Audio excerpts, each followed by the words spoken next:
Welcome back, everyone, to Diary of an Empath. So, today's episode, I have been getting a lot of requests. This podcast is called Diary of an Empath, and I've been getting a lot of questions about what is the empath? How do I know I'm an empath? And what do I do if I am? So, my next guest is Kristen Schwartz. She is a mental health practitioner with degrees in both counseling and psychology and a certification in trauma recovery. And she's also an author and a podcaster. She's like the empath guru. And, Kristen, I feel like we actually have a lot in common, but thank you so much for coming on the show. I'm so humbled and I'm super excited to have this conversation with you. Well, thank you for having me. I'm so grateful to be here. I saw that you got into the mental health field, much like I did. I became a licensed clinical Mhm. social worker, just like you. I'm an empath. So I feel like we definitely have some things in common. So tell me about your upbringing. How did you get into this field? And how did you kind of get into this discovery that you were an empath? Yeah, great question. So I knew by the eighth grade that I wanted to go into psychology. How I came to that decision kind of is unique, though. I didn't make that decision because I was really interested in helping others at that point. At that point, I was trying to figure out that I thought if I could figure out how other people's brains worked, that it would save me from future pain.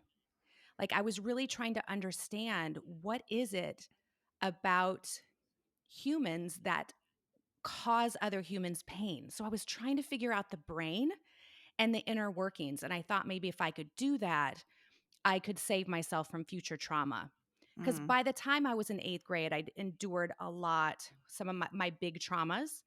So it was more survival than anything. mhm. Yeah, I Yeah. I have a lot of the like same things. When I was going into like 8th, ninth grade around 13, a lot of trauma there, a lot of issues Mhm. with, how I grew up with my mom, how I grew up, well, lack of growing up with my father. And so for me, it was like navigating all this trauma responses. And I was so in tuned with how other people would respond to me. I was so in Mhm. tuned with body language, tones of voice that I grew up really interested, just like you, in the mental health field. And looking back at it, I do feel like it was a survival tactic for me too. And it really has helped me Mhm. navigate, how relationships are, how I navigate with my communication. So much like you, I experience a lot of the same things. Now, let's start with the basics. What is an Yeah. empath? Because a lot of people are listening and they might think that they're an empath, or maybe they've never heard the term empath, but they're kind of resonating with some of these things. So, what is the best way that you can describe an empath if you were going to compact it down and into Yeah. a conversation? Yeah, keep it really simple. So, an empath is basically a label. It's just a label that describes a person who is highly attuned, highly perceptive, and also feels other people's feelings and emotions within their own body. So, that's to keep it really simple. Yeah, and I think that a lot of people go through life, even early adulthood, and they really don't understand what being an empath really is. Like they're feeling all these Mhm. emotions. For me, I was feeling stuff that I just had no idea that it wasn't my emotions. I was always just so sensitive and I really didn't like it. I thought it was a curse. I didn't like the fact that I was always so Yeah. sensitive. I didn't like the fact that I would get into relationships and I was always overthinking, or I was just feeling so passionate. I thought there was something wrong with me. Now you're married with kids, right? How many kids do you Yeah. have? Two kids. I have two. Okay. I have a girl and a boy. Yeah. And so how do you manage this, just the day-to-day stress? Because we talk about being an empath, how it can be very overwhelming. So as you started to navigate life, going through school, getting married, having kids, how do you recharge? How do you navigate taking in all these emotions? Yeah, so I will say this, the beginning years before I really had a deep understanding of who I was, why I experienced the world like I did, I struggled, deeply struggled, with the lack of sleep, and then still I was in that coping phase of my life, so I was hyper productive, pushing myself to succeed, not giving myself downtime and rest. So it was pretty brutal. the first Yeah. probably 6 or 7 years. Now, how do I navigate it? Um, I changed the way that I live. Once I figured out that I was highly sensitive, that I was an empath, and I started actively healing my trauma, um, it was like I had two things going on at once. I was working towards empowerment in terms of being an empath, so I knew I had to change the way that I lived, and in the same time, simultaneously, I was healing the trauma that was also keeping me in the state of hypersensitivity, which really had nothing to do with my highly sensitive nature. So I really had to figure out the difference between the two and nurture Mm. and care for myself to heal the trauma, but then also figure out ways that I could build compassion, acceptance, and nurture the side of me that wasn't broken, that was supposed to be this highly sensitive, amazing person. And once I did that, now it's just there's this non negotiable care that I make sure I'm giving myself every single day. And as long as I'm keeping that cup full or fairly full, then it's not that big of a deal now to pour into my children. And there'll be times, sure, that I'm overwhelmed, especially in the teen years. Um, there's a lot more of an energy pull there because they're learning and about themselves and struggling too. So I just have to be consistent, consistently persistent with my I love care. that. I love that. I have a Yeah, 13-year-old, so I understand the challenges of what comes with this age, especially as a highly sensitive mother.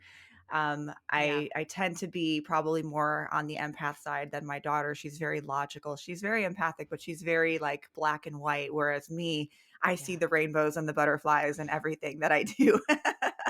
yeah, You mentioned yeah. what I love is you mentioned knowing the difference between being accepting of being an empath or a highly sensitive person, Hmm. but also navigating the difference between maybe when you're being activated by your trauma and really exploring those things. Because I think for those of us that have trauma, we don't tend to deal with it. And I'm not saying this is a very Yeah, blanket statement, right? I'm not saying that everybody does this, sure. but humans naturally, we don't want to deal with anything that's uncomfortable. And trauma is uncomfortable. So a lot of times we push it to the side. And I have found, Yeah, especially with dealing with some of my clients, that they went 20, 30, sometimes 40 years without dealing with their yeah, shit. And now for the first time, they're uncovering, not only they're going through the spiritual awakening, yeah. but now they're uncovering all this trauma.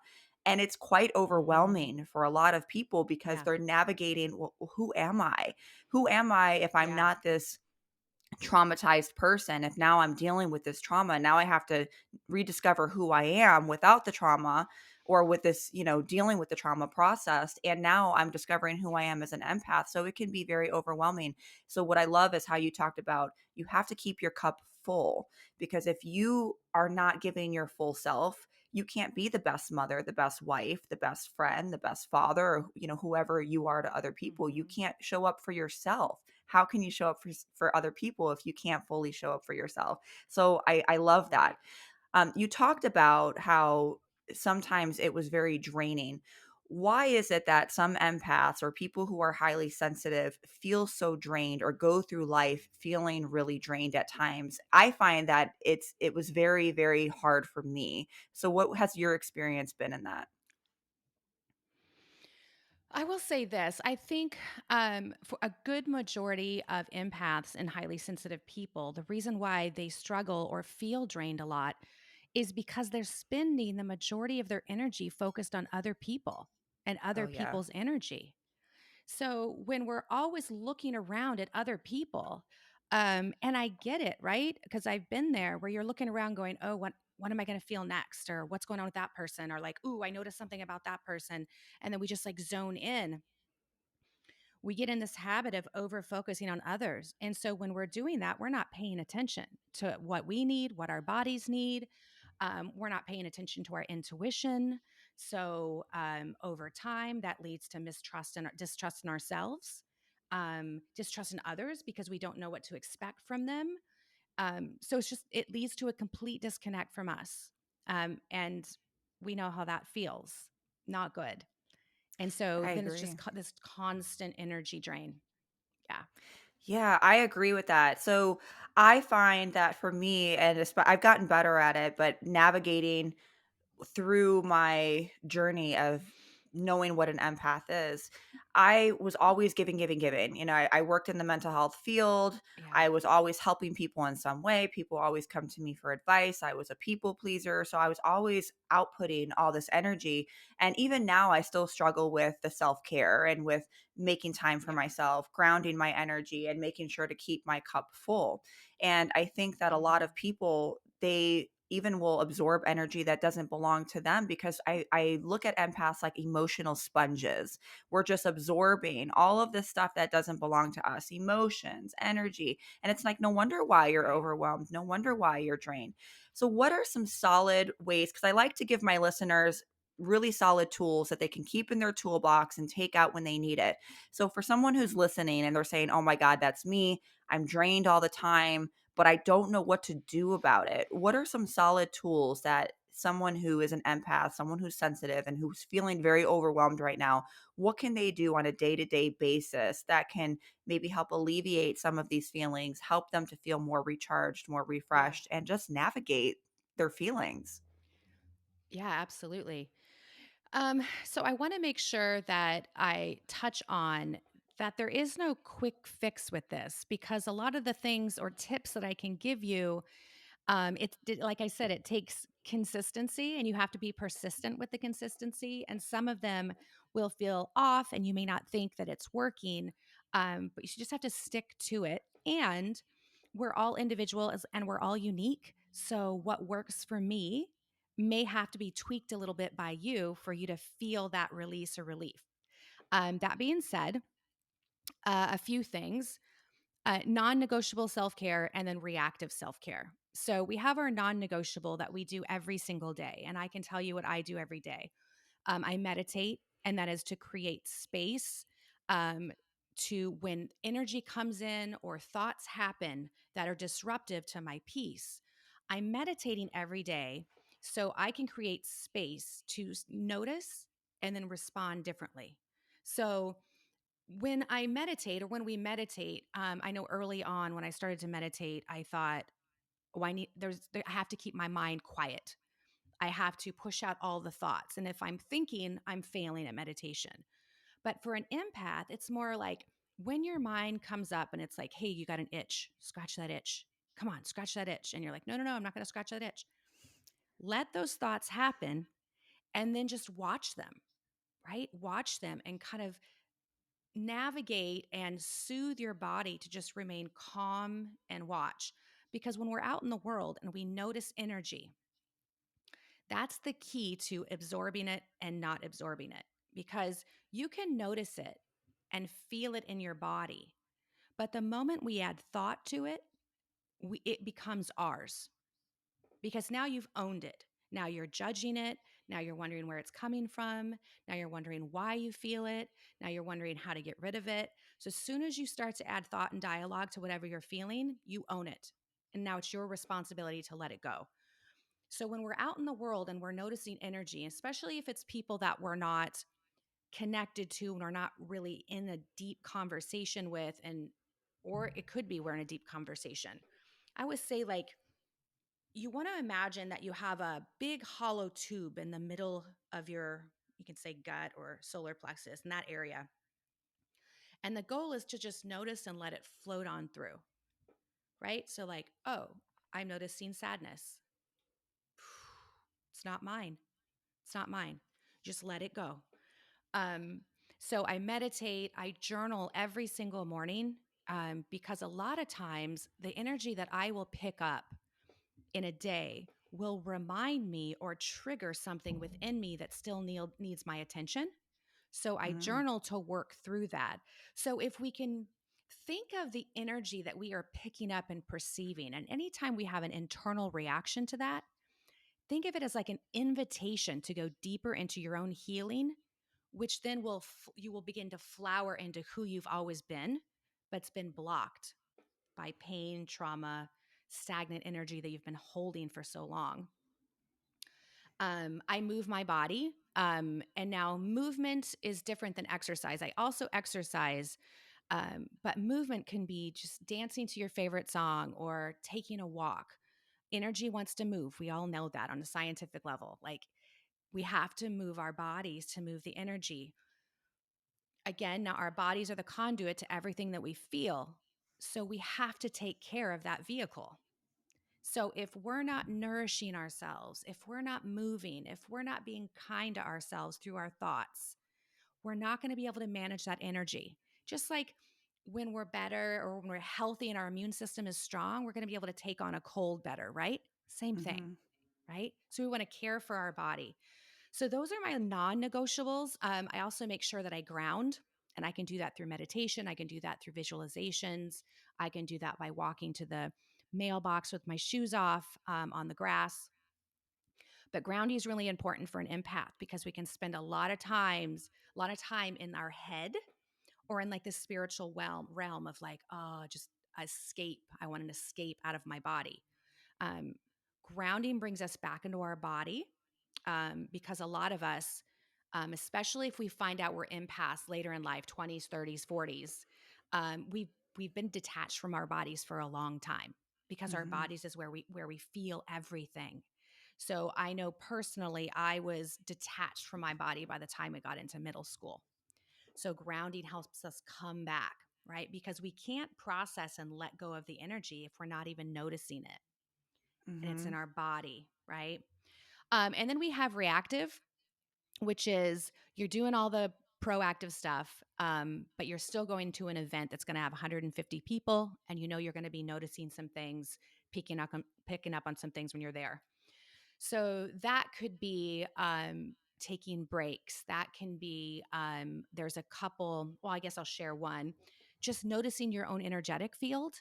And I know that Eckhart Tolle talks about it in Power of Now, I think is the book. But it's like noticing your energetic field in the palms of your hands is the easiest way. Um, and when you're starting to notice that you're watching other people and really tuning into what they're feeling, you want to bring your attention back to your own energetic field. You can do that by feeling the energy in your palms. You can also do that by saying things in your mind like, I'm wearing an orange sweater or I have brown hair. You're bringing your focus back to your being. What are some other reactive self care? Breath work. You can breathe through it. You can visualize when you're in an event that you have roots coming out the bottoms of your feet. You imagine the energy just draining out of your body. Also, the hollow hole in your belly. You can imagine the energy just leaving. But yeah, so you have proactive and then reactive self care, and it's just a I love that. practice. Mm-hmm. I love that. Yeah. Those are amazing tips. I really like how you brought up just working through the journaling and the trauma and noticing Yeah. when that's maybe something that's triggering something in you. And I think a lot of people don't realize that sometimes when you go through a spiritual awakening or you're starting to become more aware of who you are as a person, it's not easy.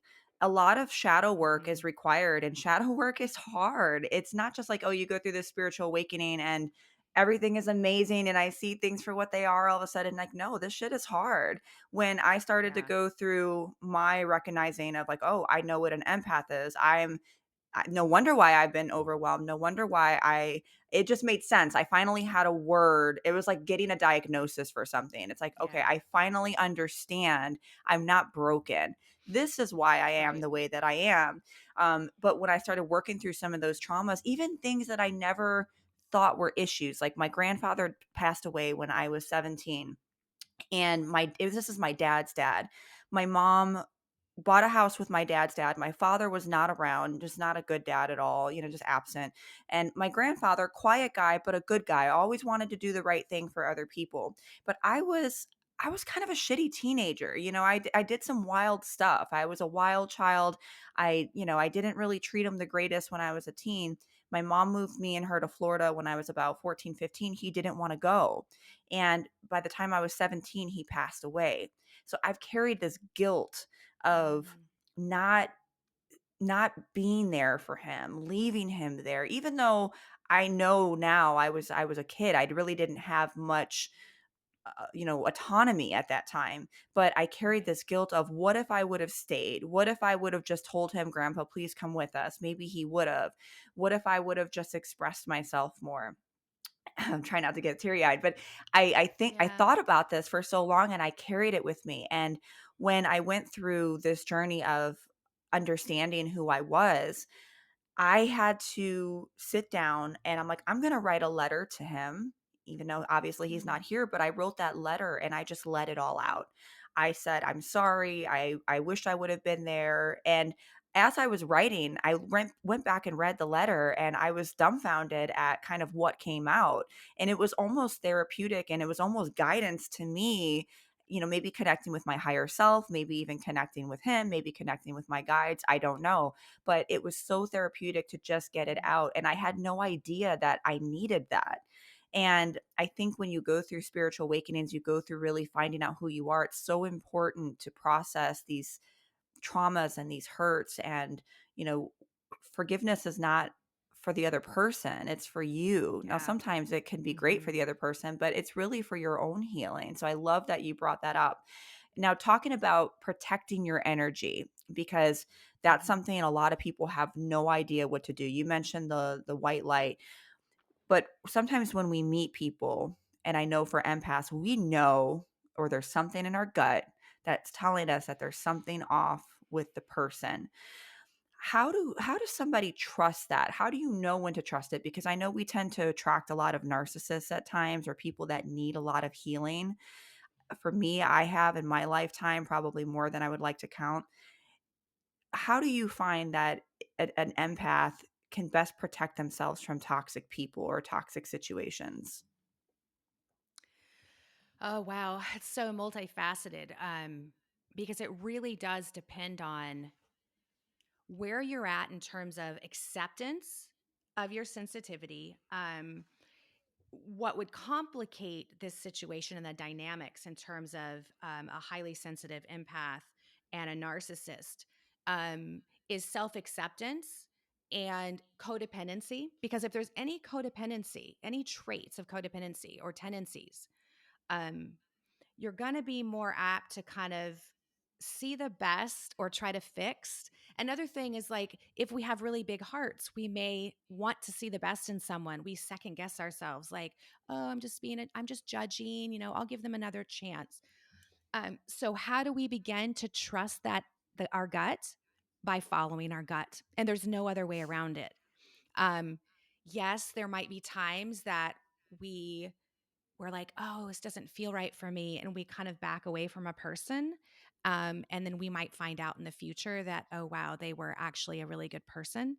But the only way to build back self trust is to start following and just be okay with sometimes you're going to make mistakes, but sometimes you won't. Right. But that's the only way we can do it. It's just like building any other muscle. um, we're going to have to start lifting the weight and taking the risks and making hard decisions and soothing ourselves. But in terms of, I'm not one of those people that believes we are destined to be in toxic relationships. I don't believe that we attract narcissists. I don't believe that whatsoever. Um, what I do believe is that we do have big hearts. We can give people more chances than they deserve because of that. A lot of empaths do struggle with codependency. And that's a dynamic that would weave itself really well into that dynamic of a narcissist and an empath. And a lot of empaths, because of codependency, have very weak boundaries, if none. Mhm. So boundaries are what bring the takers in and why the takers stay. It's really easy to point outward and say, you're a narcissist. But if we had really healthy boundaries and a really good foundation in terms of how we see ourselves and the value we put on ourselves, we would not let them stay. And it Mhm. doesn't mean that we're wrong or weak. It's just all of us have things to work on. right? Just like the person with and true narcissism is diagnosed in less than 1% of the population. That word is thrown around like it's some common thing. We It can all is. have narcissistic traits, right? Yes. So this generation of selfies or this hyper focus on self on social media. I mean, Mhm. this is breeded, you know, a perfect ground for narcissistic traits. But we can all have those little traits when we lack sleep, when we're triggered, when we are feeling insecure. So we have to be really careful with labeling someone as a narcissist because it's very, very rare. Um, but again, someone with narcissistic traits has unhealed trauma and it shows up a certain way. And someone who's codependent also has unhealed trauma and it shows up a certain way. And certain dynamics work better together, you know, to keep them both in Yeah. their wounded space, right? Mhm. Yeah. Mhm. It's like that trauma bond. I agree. Yep. Following your intuition is important, but it's hard. I think for Yeah. a lot of empaths or just highly sensitive people are very intuitive. I don't know about you, but I've always been quite intuitive. I'm assuming that you probably are Yeah. pretty intuitive Yeah. yourself. And Mm-hmm. most of us are, most empaths are just highly in tune with other people, whether you believe it's from a spiritual standpoint, whether it's because of past trauma, whatever the case is, we're highly attuned to other people. I can guarantee Right. you that if you look back at any toxic situation or person that you've come into contact with, your intuition said something's wrong. I can bet you. If you're listening and you are an Yeah. empath, your gut said something's not quite right. But because we're compassionate, because we want to see the good in people, we understand. We tend to give Yeah. them more chances than probably what we should. And I love how you said you have to just trust your intuition. Sometimes you're going to get it right. There might be times where you get it wrong, but your intuition is always going to lead you in the right direction. Man, if Yeah. I could go back and I tell you the know. times that I had a situation where my intuition is like, you need to run, not walk, you need to run the other way, I would have saved myself quite a few years. But now I've gotten so much better, and it saves me a lot of time. It really does. But how does someone trust their Yeah. intuition? Do they just do it? What does it feel like for you? I'm curious. So when your intuition is telling you something's off, does it physically manifest for you? Is it like an inner knowing? Yeah, great question. So I'll have those moments like all of us do. Now, again, remember, this is how well we actually are connected to our bodies. If we're still out of our bodies and in our head, then we're going to miss most of these little twinges. But um, I'll get those moments where I just know in my gut. It's like, oof, okay, this doesn't feel right. And then I'll have moments where I get a guiding voice. So it'll come through an Audible. Um, Love that. and Love then if that. yeah, but also if I'm making a big decision, let's say I get a lot of people emailing me asking me to be part of something or join something or promote something for them. And so most of the times if I don't get the this isn't for me, like I have one right now where I'm still kind of stewing it over. I'm like, okay, is this a good fit for me? I make sure I told the other person, I always ask, right? There's a boundary in terms of my time. I've made it a habit not to make snap decisions. So I always make sure I say something like that up front to give myself the space to tune in. And then your intuition is communicated through your body. So I know what yes feels like in my body, and I know what no feels like in my body. So I did this years ago through practice, daily consistent practice, which is why in my Empath Morning Ritual Journal, I have intuition exercises. Um, but if I sit quietly in almost like a meditative state and I'm just tuning into, and my yeses to come into my throat area. So from here to here is where I feel truth for me. So if I ask a question like is this the right fit for me? And I tune in, truth feels lighter. It almost feels like a butterfly kind of fluttering. Um, it feels like space. where in that same area, if it's not a fit, it feels dense, almost like a square, like a rectangle of dense energy, heavier. So I can tune into my body for yeses and nos. And that's with everything. So it doesn't matter if I have an entire US government telling me I need to do something. I'm going to tune into my, and this isn't judging anyone for anything that they did. I'm just saying, I know, and we all know what Mhm. is the right move for us. And that's how I tune into it. So, yeah, so it shows up differently, but mostly I'll get that, like they call it the gut instinct, where it's just like, I Mhm. know. Sometimes I'll get the voice where it'll say, that's not the right, or it'll say, do this. And I always talk about years ago, I think it was like maybe 6 or 7 years ago now, Atlanta had a huge snowstorm. Um, and the meteorologists were talking about it, but it was like, whatever. It might snow, might not. Um, and the governor wasn't really doing anything about it. Nobody had ordered roads treated or anything like that. And it was, I don't know what time it was, probably 12, maybe noon. And I started to get this weird feeling like something's up. And I called my daughter's school, and the front office woman answered, and I said, "Hey, are kids going home?" And I'm thinking she's going to say yes. She's like, "No, no, no, nobody's leaving. We're not worried about the storm." And I'm like, "Okay." I hung up the phone, and right away the voice said, "Go get your kids." And I was like, "All right." So I hopped in my car, and within 10 minutes, I was driving in a full blizzard, and I was Wow. going 10 miles an hour. I got my kids home just in time. Um, but within an hour, the freeways were deadlocked. Children slept in school buses. Children slept in their gyms at school because the lights, electricity went out. Nobody could get on the roads to get their children. Oh my gosh. Yeah, so those are two main ways, and it may show up differently for you and for other people. Um, it can show up in visions. So yeah, but it all shows up within That's our bodies. so So if we're not cool. connected, we're going to miss it.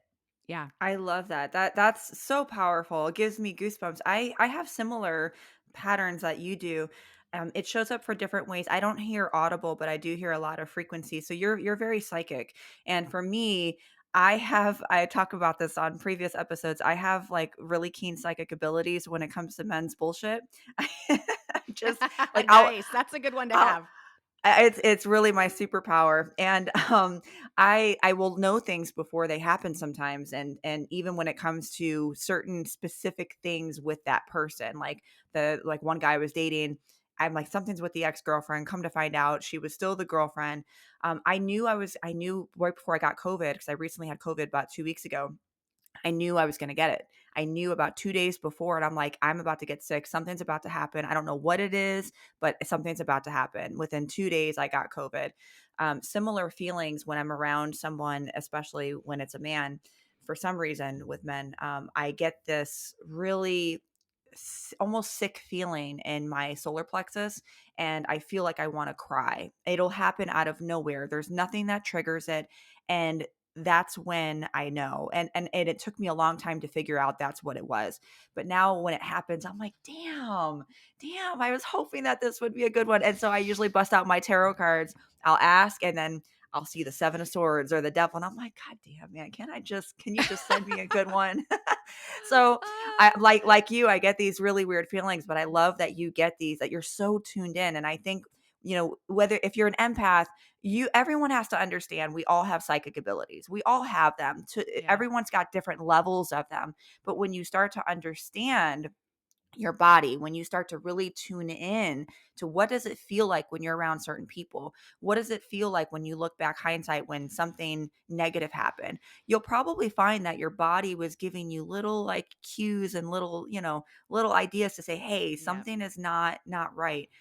What about your kids? Do you find that your children are highly empathic as well, or do you find that it's more on your side? Um, yeah. So my daughter, interesting enough, is my son, we thought, well, he's highly sensitive, and he was very highly sensitive.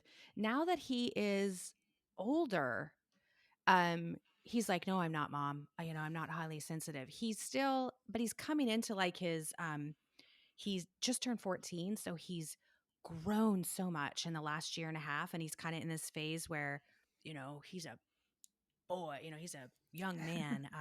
So but he is still very tender around certain things, animals and how people feel. And my daughter, when she was younger, um, was more had the more of like hyper energy, and she's extroverted, and so when I watched her when she was younger, I thought, oh well, she's an extrovert. She's not like me. I thought maybe she was more like her dad.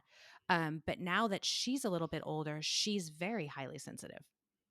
Um, Love that. and I think she's just a highly sensitive person who's extroverted. And so when she was younger, I missed that, right? Mm. Because like I said, when the kids were younger, I was so drained all the time. Um, so her extroverted energy felt more of like a threat to me because I didn't know Mm. how to manage my inner world or what was going on energetically, when she was always wanting to go go go go go go, and I'm just like, I need to just sit here, right? So yeah, I think my daughter is more highly sensitive, and we'll see what happens with my son, right? When the Yeah. hormones start to balance out again, we'll see. Yes. Yeah. So I, Yeah. I know for some listening, and I have some clients that some of their kids or their child is very highly sensitive, and they're figuring out how to Mhm. manage it. What advice would you have for a parent who is maybe dealing with a very highly sensitive child, and they're trying to navigate whether they're an empath or not, but maybe they know my kid is maybe even psychic. They are very very in tune with energy. I don't know what to do as a parent. What guidance would you have for them? Mm. Number one is model for them what it looks like to take care of yourself when you're a highly sensitive person. Oh, yes. So, whether the parent is highly sensitive or not, the way that you care for yourself as a highly sensitive person, if you really want to thrive, is not going to do you any harm to model that for your child. So, also, they need to hear that it's okay to feel, that their feelings are never wrong, and they're Mhm. safe to talk about their feelings with you. Um, and on the flip side of that, their feelings are never wrong, and they don't have to discuss their feelings with everyone, right? So they can save some for people that are now, we wouldn't say this word to a child, but as adults, we understand, like your inner circle that's safe, right? Mhm. You want to make sure you're sharing your feelings and the big stuff that's going on with people that are going to hold space, and not use that against you. Um, so they need to know that it's okay. And as a parent, too, and I can say this because when my son was younger, he would get very overwhelmed like I do, at Thanksgiving or bigger holiday events when we have so many people in the house and different personalities and different energy levels and the noise level and everything else. That he would retreat, and he would either go in our bedroom or he would go up into his room and he would close the door. Um, for those who don't understand that highly sensitive temperament, they want to chase him down, ask him what's wrong, get in his space, get in his face. It's okay. Tell me what's wrong. Give me a hug. Um, so making sure that we can create an environment, and whether we need to communicate it, we do need to communicate it, that just give them the space and just say, I'm here when you're ready to talk. You know, I'm here when you're ready to talk, and give them, um, that space to be in their body when they need to. So yeah, those are my top Yeah. ones. Those are There's so powerful. many. Those are I mean, Yeah. those right there are such Yeah. key. I think creating space, there's so much power in that because we are used to them being children, especially when they're getting if you're dealing with a teenager, we're used to them being kids. We're used to being the main person to be there for them, to hold them, to pick them up when they're crying. All of a sudden, they have Yeah. all this autonomy. And our first instinct is to be like, do you need anything? What do you need? Let's talk. No, talk to me, talk to me, talk to me, talk to me. And Yeah. sometimes they just don't want to talk. And it's I know. okay. And in creating that space, I think those are really, really amazing tips because I definitely have some clients that are dealing with children who are just highly sensitive and they have no idea what to do. Another thing, Right. I was just doing some reading about you, and another thing, reason why I say we have a lot in common is I noticed that you love to travel, and I am Love. very, very much a traveling. I have the traveling bug, and I think I saw on one of your top places was Ireland, and that's Mhm. one of my favorite places. Why is that? Why is traveling so important to you? What is it about traveling that makes you so happy or feel grounded? You know what? Just the energy of this question makes me happy. Like, Mhm. because my most desired feeling is freedom. Mhm. Freedom. So, travel for me is freedom. And not just travel, but where I choose to travel to. The Mhm. energy that I'm traveling to. And I'm very intentional with where I go. I usually take my big trips in the fall because I like the energy of fall. I like the falling away. I like the idea that after fall, there's rest and then regrowth. I like the colors of fall. So I usually take my big trips in October. Um, and I'm a person like this past October, we went to Alaska. And then October we went to Ireland. October we go to Iceland. But the places I go are mountains and nature and Mhm. expansiveness, and like you could get lost in Mhm. just the hills or the water or the glaciers. um it's freedom for me. Yeah. Me too. I've been to Yeah. Iceland, I've been to Ireland. Like all these places you're naming are my favorite places in the world. Something Yeah. about Ireland for me, I don't know if I've had past lives there or what it is, but it feels like home. I Yeah. literally will cry thinking about it because it was just, me and my daughter was our first big trip. We rented a car. Thank God that I figured out how to drive because it's for anyone that's ever driven on the left side of the road. Oh man, it's hard, Oh especially my in gosh. Ireland. Yeah. It's a Mhm. challenge, but it is one of my favorite trips, and I will never, ever for the rest of my life forget those memories. Iceland was another place. It was Mhm. just it's so free. It's just like a freedom. It's the autonomy of being able to go somewhere. And I think for me, I would encourage anyone listening, people think like, oh, well, what if you don't have the money to travel? Well, you can create that place. You choose where you go, whether it's an hour away, whether it's halfway across the world, whether it's on the other side of the world. There are things that you can do to create those spaces or those places for yourself where you feel the most freedom. But if you have the ability to travel, girl, go get that passport. Go get it. Make that Yeah. trip. There are so many different ways that you can do, and it is for an empath. It is so freedom. It's so freeing, and it will Yeah. change your life. So I am so on tune with you with that because for me, it's like that's where I feel like my best version of myself. What is for Yep. you something that maybe you wish someone told you when you were starting your empath journey or before you knew what an empath was? Mm. Now, I can say, what do I wish someone told me back then, but I can pretty much guarantee that I wouldn't have listened back then. Because I think everything happens in its divine time. But back then, if I could have said something or someone could have told me something, and if I would have listened, I would have wanted someone to say, forget everything that anyone has told you about who you are, um, what you're going to do. Just forget it all. I mean, that's because everything I was told about myself fogged up the truth of what I was experiencing because I had lost my sense of worthiness, my sense of self trust. And because of that, every day I lived in overwhelm because I just thought that if this is what I'm experiencing and no one else gets it, I didn't even feel safe enough to say, hey, this is what I'm feeling. So I felt like, oh, I'm just a burden. Right? So if I could have just figured out a way to just take something to forget about everything anyone had told me about myself. But I know that's not possible. You have to unlearn Yeah. it. Yeah. And that's hard. And that's hard to unlearn things that Yeah. maybe Mhm. your parents have told you your entire life. But I think that's powerful. And I hope that people listening, take you've dropped so many good gems. And I hope that people can take that and maybe start making changes today to empower themselves or fill up their cup more.